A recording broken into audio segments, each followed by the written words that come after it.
Campaigners fighting to prevent the closure of fire stations in Dorset and Wiltshire have been demonstrating this weekend.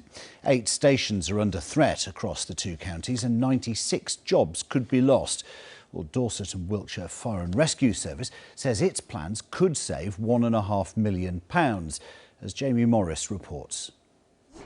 Save our fire stations! Cuts can kill. The suffragettes were the excellent women fighting back for the votes for women, and we thought we'd turn it into women fighting to save our fire stations. Sam and Lillian live in the village of Maiden Newton, and their fire station is one of 8 announced as at risk of closure by Dorset and Wiltshire Fire and Rescue. They oppose the plans and are trying to prove their point by chaining themselves to this decommissioned fire engine in Dorchester. Firefighters don't just rescue people from fires, and only a few years ago firefighters from Maiden Newton saved a young girl's life.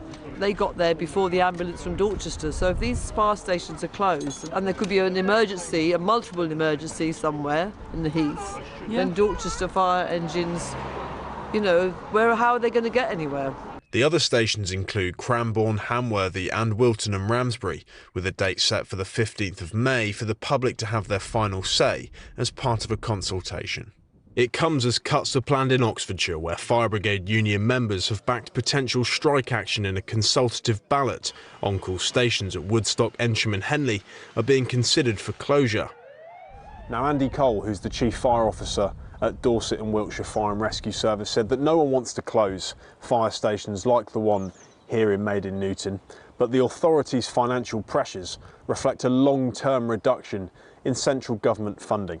Now, a spokesperson for the Ministry for Housing, Communities and Local Government has said that they know services like Dorset and Wiltshire Fire and Rescue work tirelessly to keep their communities safe, and over the next year will support them with a 4% increase in funding of £79.5 million. Jamie Morris, BBC South Today in Maiden Newton.